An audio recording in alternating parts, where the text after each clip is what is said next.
Well, we both have grown up in a system that we've felt disillusioned with. It's something that we were told was going to help us build a life of our own. Obviously, it has been possible, but it's increasingly obvious that there are some powers at play here that want to centralize everything and want to make things harder for the individual. Now, I think that led us both to the path of Bitcoin. So, how do you see Bitcoin empowering individuals against centralized global financial governmental systems? Um,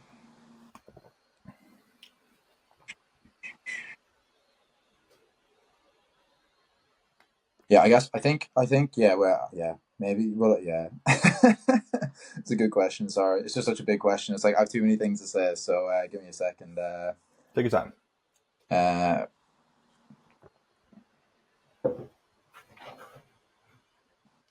yeah, I think when it comes, yeah. So when I think when it comes to money, uh, money, and especially in the form of Bitcoin, is people's kind of last hope against the government. So the government has either managed to centralize, undermine, or destroy basically any other sort of avenues that individuals have to protect themselves, whether it's through privacy, whether it's just through even financially empowering yourself. Like it's very difficult to set up a business nowadays, and there's lots of other problems that people have to deal with that they didn't have to deal with in the past. So for me, uh, I think if you've hit enough problems in your life, you'll realize that there are other problems in the system that can't be resolved.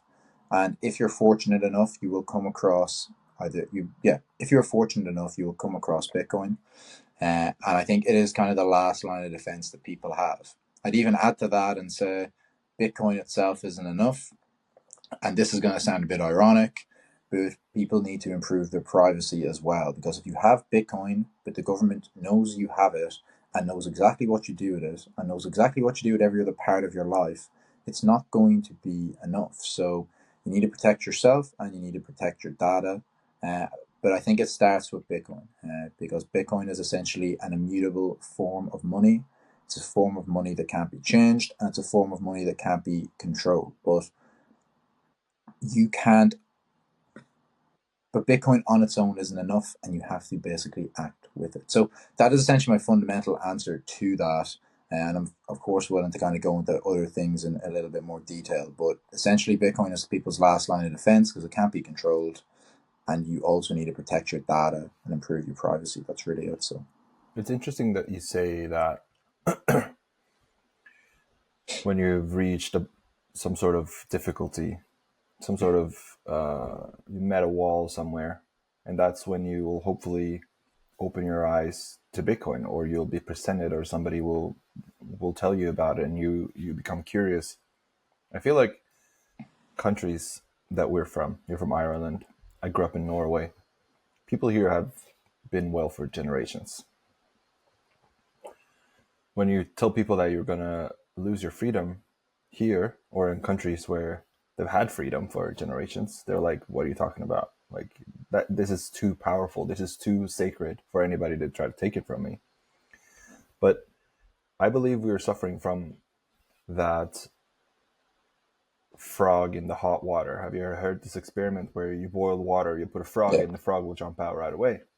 yeah, But if you boil the water slowly while the frog is in there, it's going to die because it's not going to see the ability to adapt. It's not going to understand that it needs to adapt. yeah, And that's what I feel like we're experiencing in especially Western countries because we're good. We're well. We have jobs. We have well-paying jobs. We have houses. We have families. We have families who are safe. We live in communities that are safe. How do we? I feel like that's a group of people that's going to be impossible to enlighten before they experience that wall that you're talking about.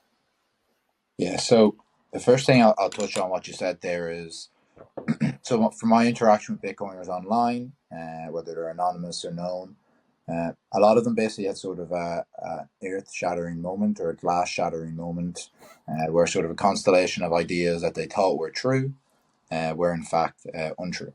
My own example of that would have been during COVID. I would have held sort of the World Health Organization and medical literature in extremely high regard, but I seen beneath the veneer of that pretty early on. And when you started to ask questions about the legitimacy of certain things, I eventually now do podcasts about why magic internet money is gonna save the world. So the other thing as well, talking about sort of safety and the comparison with Ireland and Norway and very developed nations, and people who look abroad and think, God, how could things be so bad when things are so good here relative to other countries?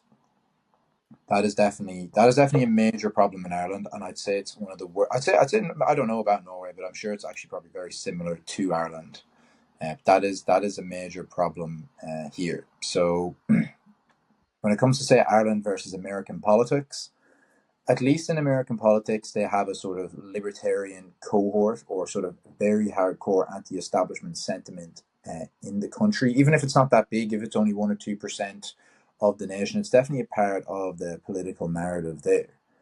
In Ireland, we basically have this secret sort of love affair with the EU.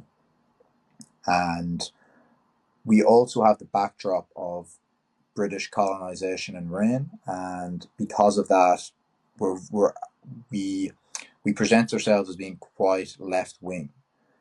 So because of that historic backdrop, and because of our love affair with the EU, we're very entrenched in how the system runs, and we're very happy with the way things are tipping along.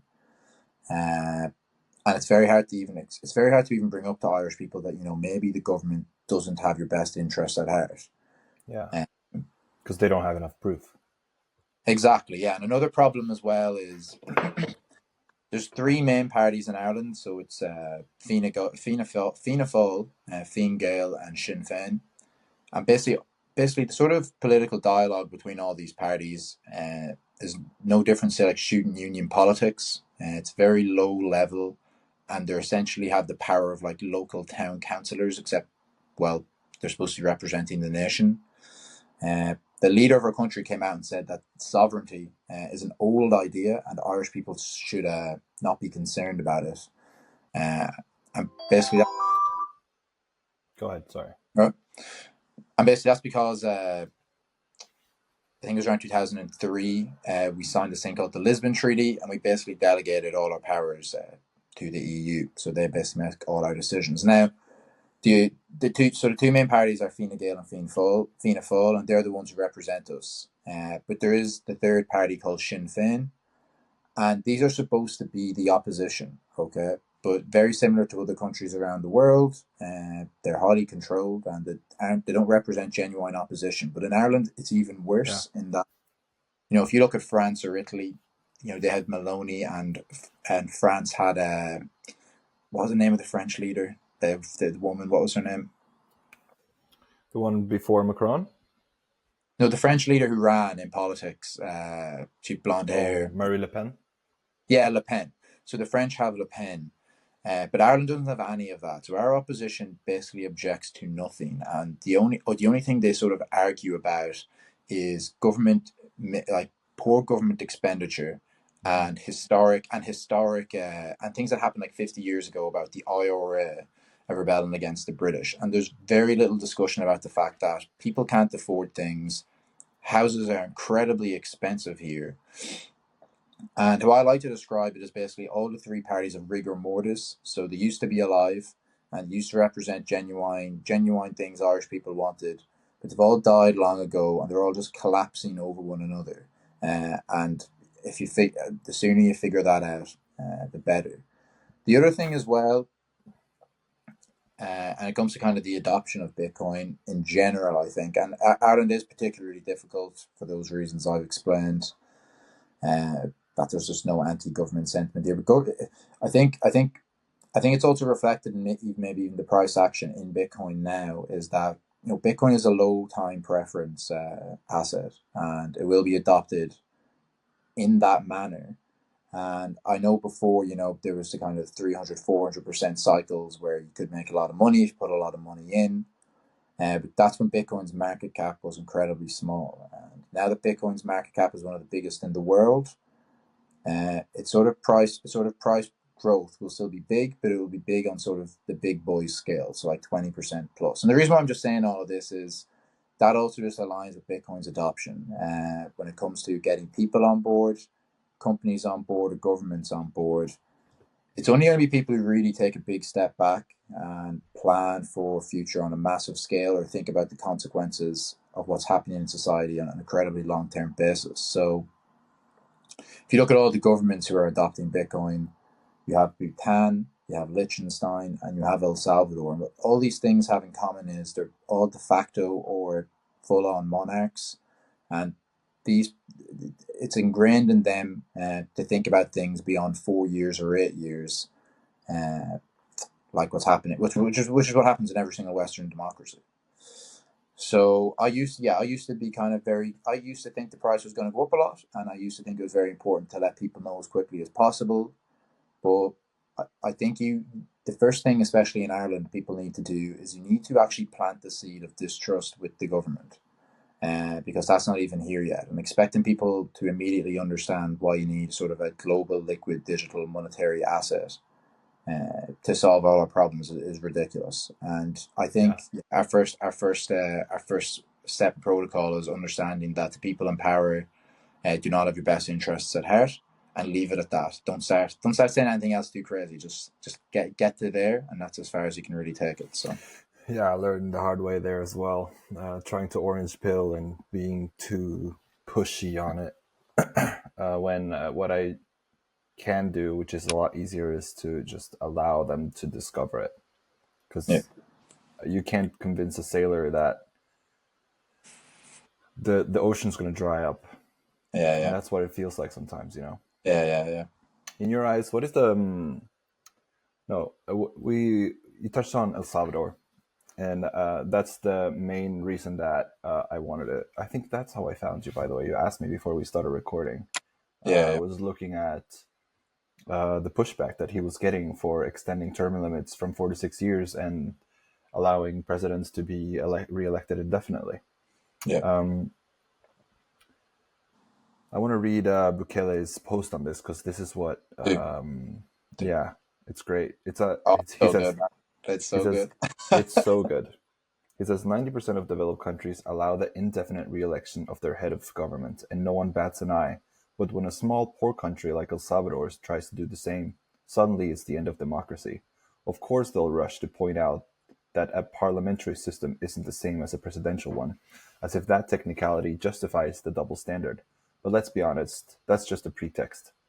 Because if El Salvador declared itself a parliamentary monarchy with the exact same rules as the UK, Spain, or Denmark, they still wouldn't support it. In fact, they would go ballistic if that happened. Why? Because the problem isn't the system.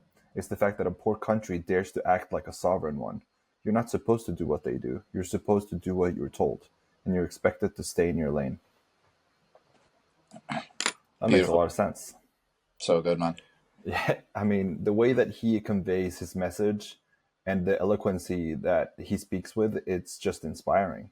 I know it's strange to say, because it's a fair point that someone in his position changing the rules in his favor is, oh, okay, that's just the beginning of a dictator. That's the beginning of somebody that eventually is going to get drunk on his own power, and then he's just going to create the same mess that he fixed, in a sense. But I feel there's something different about him. And obviously there's going to be more people who fall for that thinking, because we like him so much. We're biased. He's the first Bitcoin president. He's the one that fixed a nation in such a short amount of time. What's your take on that? I guess I give. Yeah, I'm going to start with this. I guess I'm going to start just from the beginning of Bukele and give his entire story, because a lot of people don't know it. So people who have looked into El Salvador, they kind of see this strong man has come in and he's ended crime and he started to buy Bitcoin. And sometimes that's as far as people take it, okay? But I'm just going to give some information about his backstory and his rise to power, because it's not the same as other leaders in the past. So there's been some influencers, Bitcoin influencers, who have come out and they've compared Bukele to similar South American and Latin American leaders in the past. But a key difference between Bukele and all of these is they were all socialists or communists, and that's not a that's not a tinfoil hat conspiracy thing to say. They were very open about it. They also all meant well, just like Bukele did. But Bukele is not like that at all. Okay, he's not a socialist and he is not a communist. He's clearly much more aligned with sort of free market capitalism, and that could not be more evident with his adoption of Bitcoin. He's no incentive to do that. And I'll get back to the Bitcoin thing in a second, because I know that's come under a little bit of investigation, or a little bit of, is he really doing it, or what's going on by the IMF. Okay. So something people don't know is that before Bukele ran in power, his family used to run a car dealership. Okay, so he used to sell cars. That's what his family business did. And why that's important is because what Bukele has, one of the reasons why Bukele has been so successful is because he's mastered digital marketing. Okay, if you look at his Twitter, on his bio it says Philosopher King, and his tweets are amazing. Okay, they're very to the point. He obviously projects himself as a sort of a strong individual man that clearly comes across and is captivating, not just in El Salvador, where he enjoys the highest approval rating for a world leader in the world, and even on that, on that as well, like that's also been verified by countries abroad. So the EU seen this, and they sent individual investigators over to check, is this legitimate, what's going on, and this the EU. I'm not here to hold the EU in a really high regard or anything, but the EU would have no incentive to praise it, and they did. They said no. The popularity there is genuine, and how he got into power is so. Legitimate. Yeah, how he got into power is legitimate, and his I popularity. It And just makes then, sense. I mean, well, a few more sorry, you things. can go ahead. Yeah. So then another thing as well is, so his family would all be very politically active. Okay, and the party currently in charge now is called New Ideas. It's in Spanish, so it's like Party Nuevas or something. Okay, and their rise to power is crazy. Okay, and like in a really and sort of what's the right way? In a really inspiring way. Okay, their rise to power is really inspiring. So when he was trying to get into power, his election was constantly cut short by judges and lawyers and by his opposition. And it was only at very last minute decisions that he made that he even managed to get a running in at all. If I'm not mistaken, I think the original party he ran with was actually kicked out of running. And what he did was he joined another party and ran with them instead. It's something along those lines there.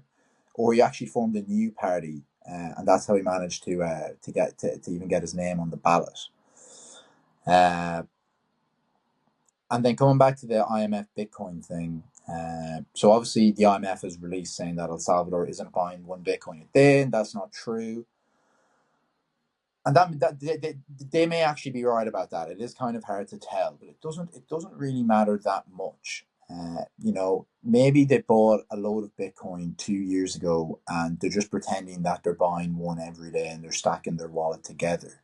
Either way, even if they were misleading about that, no other country's doing that. Okay, no other country in the world, with the exception of Bhutan and Liechtenstein, are stacking Bitcoin and publicly announcing it. Okay, Yeah. The sort of open source banking taking place in El Salvador is the best thing to happen. Let me see.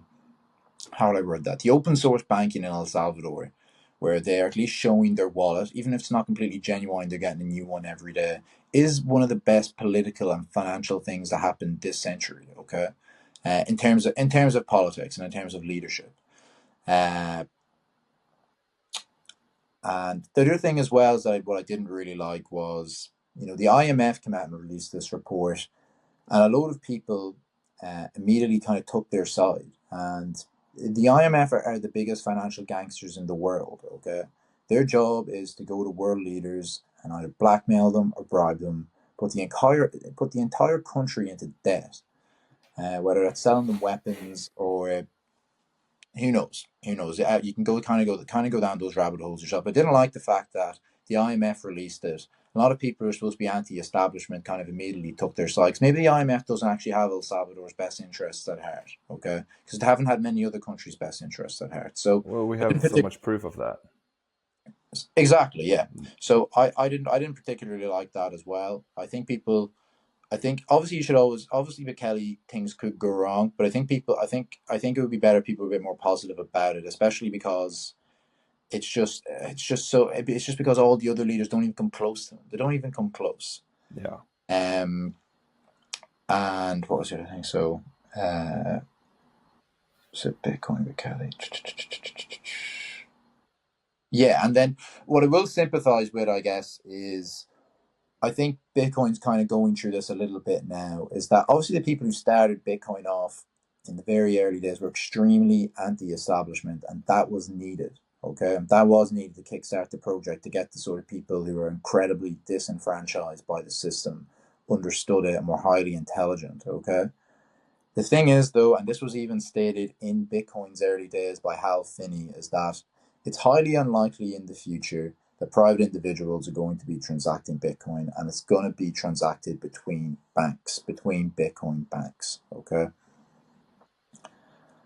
What was I going to say then? Sorry, just give me a few minutes. Just need to think. So, Take it out.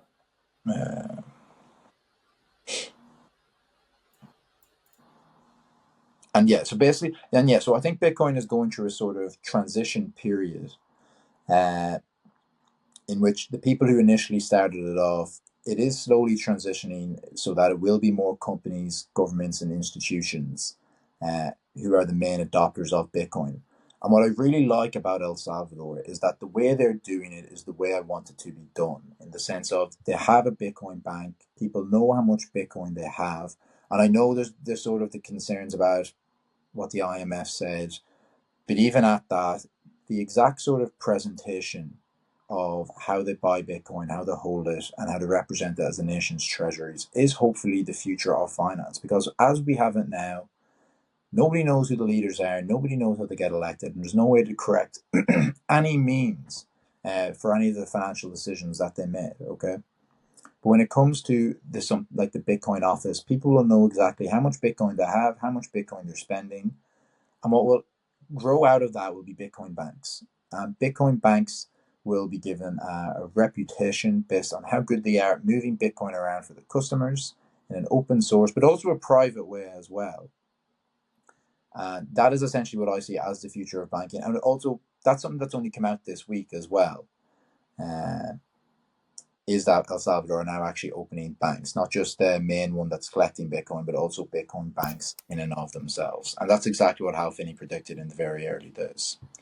That's interesting. Bitcoin banks. I've never thought of the idea. If they are custodial, then obviously the same risks, you'd run the same risks as you would today.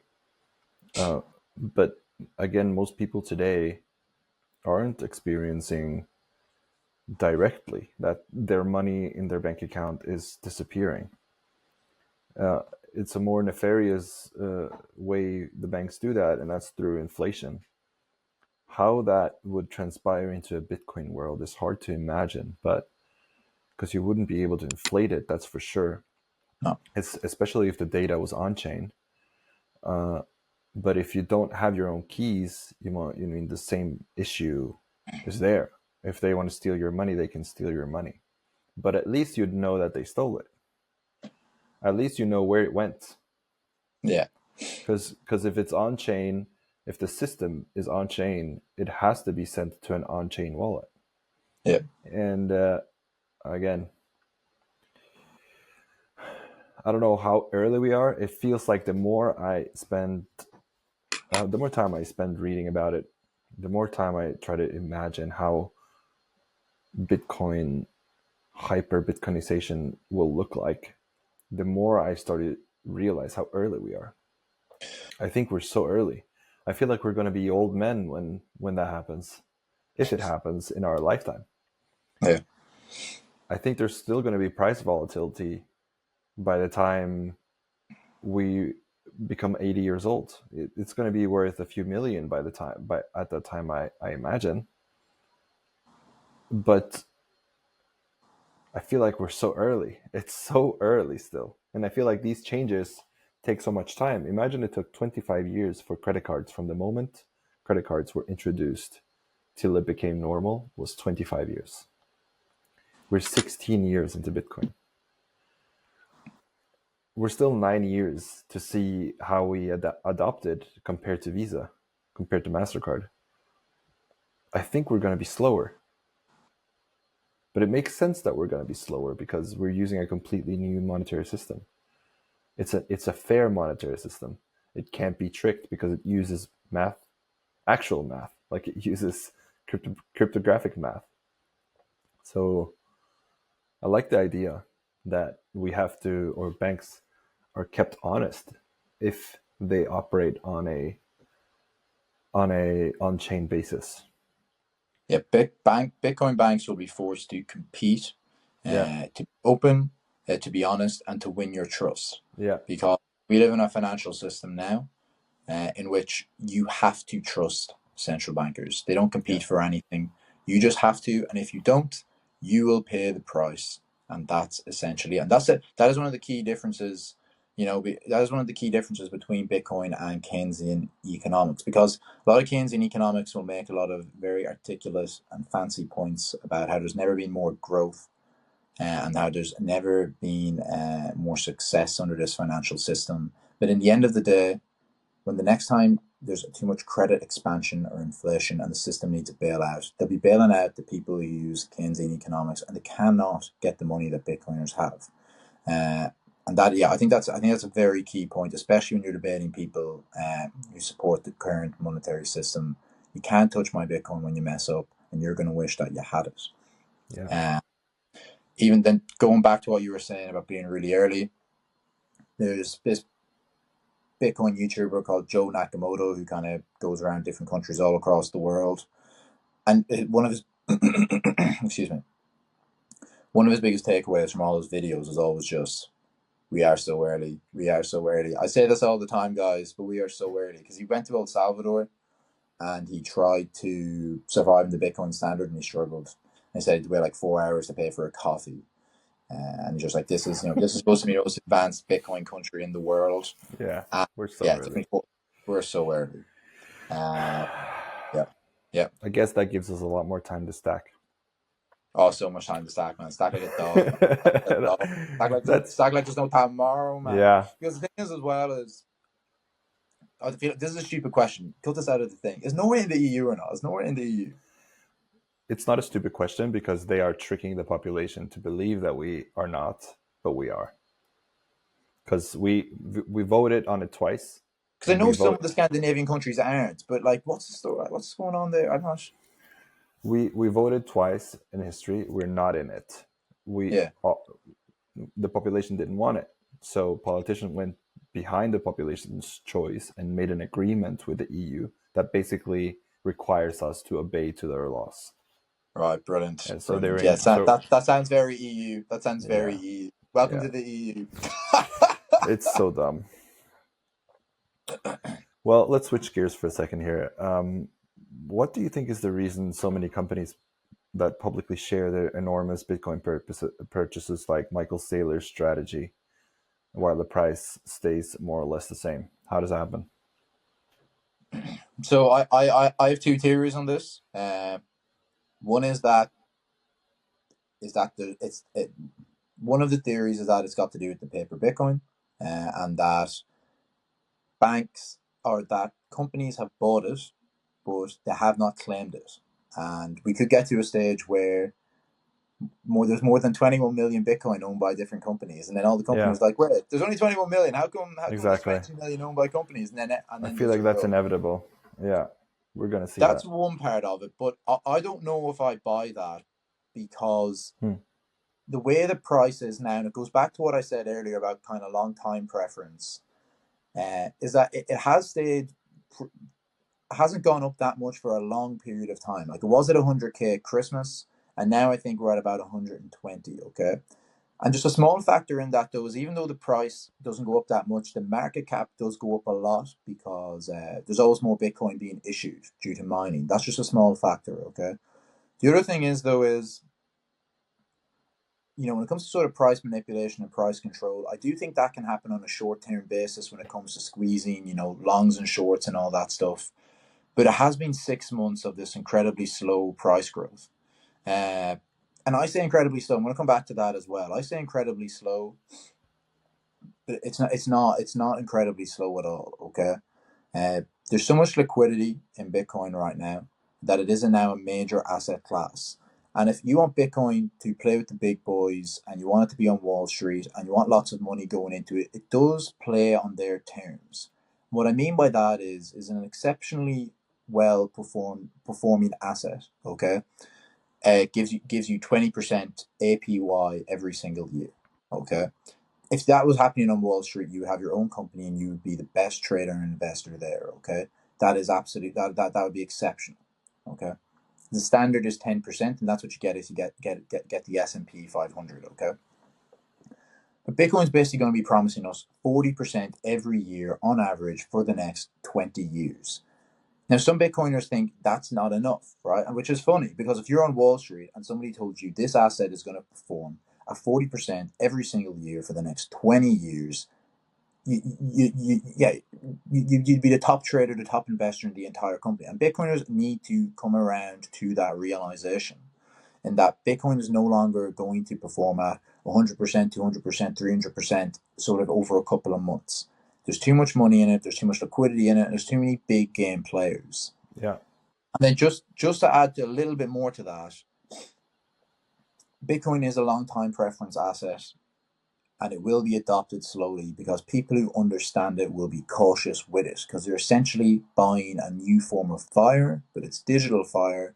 And it takes a long time to get used to things, Yeah. And even people who get into Bitcoin, nobody in a month was coin joining, using, consolidating UTXOs on Sparrow and a cold card. Okay, that took me 3 or 4 years to get there. Okay, you initially buy it on an exchange, you read more about it, you take it off, you get a Trezor, and then you don't get a Trezor, you go and you get a cold card instead, or some other Bitcoin only wallet, etc., etc. But all these things take a lot of time because Bitcoin's a big concept and it's a cautious one too because you're dealing with people's money. So when it comes to the price and stuff, Bitcoiners need to be happy with 40% APY every single year for the next 20 years because that is unbelievable and you won't get that better anywhere else. Okay. Yeah. Yeah. But the first theory is still maybe true. Maybe we're getting rogue. Who the fuck knows? Yeah. That's so true. We don't really know, but we can see historical data, and we know that we've gotten in between 40 and 60% on average every year. So for that to happen, you need to, inject 2 trillion, more than $2.25 trillion every 16 years for that to continue happening. Yeah. And well, that's not necessarily going to happen, but it's not impossible because Saylor's theory on this is that Bitcoin's going to swallow up everything. So if that's, 300 trillion, I mean, we got a long way to go. Yeah. In your eyes, sorry, go ahead. You can go ahead. No, the thing is as well about the 300 trillion is like the figure is possibly a lot bigger than that too. Okay. Yeah. The amount of money out there is possibly even more than that when you consider like foreign exchange, when you consider other currencies and the foreign exchange currency market. That alone in and of itself, I think there's some crazy statistic that the foreign exchange currency market has 10 times more liquidity than the combined GDP of every single country in the world. Okay. And there's lots of other things like that. And they're mostly just like arbitrage and interest and things like that. There's so much money there. And yeah, sorry, that was just my last point. If you want to ask the next That's absolutely fair. I had no idea about that. That's so much money. It's crazy to think about all those zeros. Yeah. And then, I just came back from traveling in the Philippines and in South Korea, like the poor population there, like deals in scraps, like a few dollars here and there. Just the idea that we're $37 trillion in debt just alone in the United States makes no goddamn sense. Mm. What's in your eyes? What's Bitcoin's biggest threat today? I'm way too bullish. I'm way too bullish to answer that question. Let's No, no, move think of on something. then. Give me a sec. Give me a sec. Okay. I'll think of something. I just need to think of Okay. something. Okay.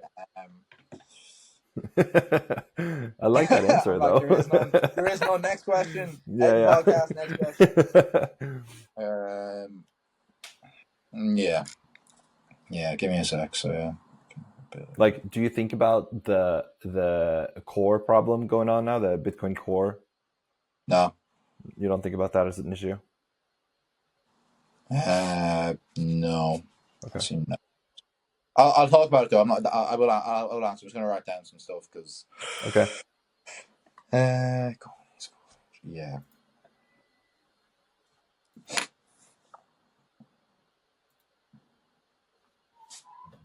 Let's see what else. Mining or anything. Yeah. Mining.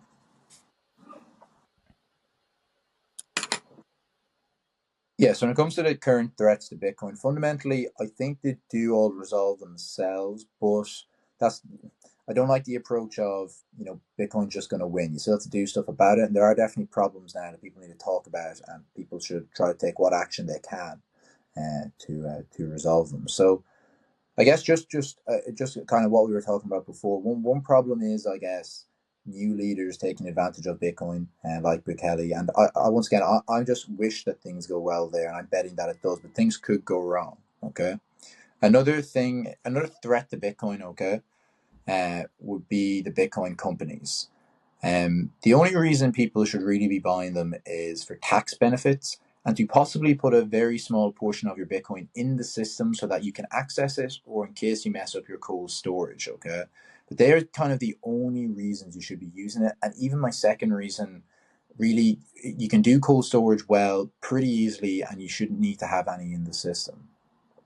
And What that leads system are you saying? Sorry, I didn't I just mean hear. inside the monetary fiat system because you don't know Oh, how long that's going to last. So it may be worthwhile having some sort of Bitcoin investment in that system for tax reasons yeah.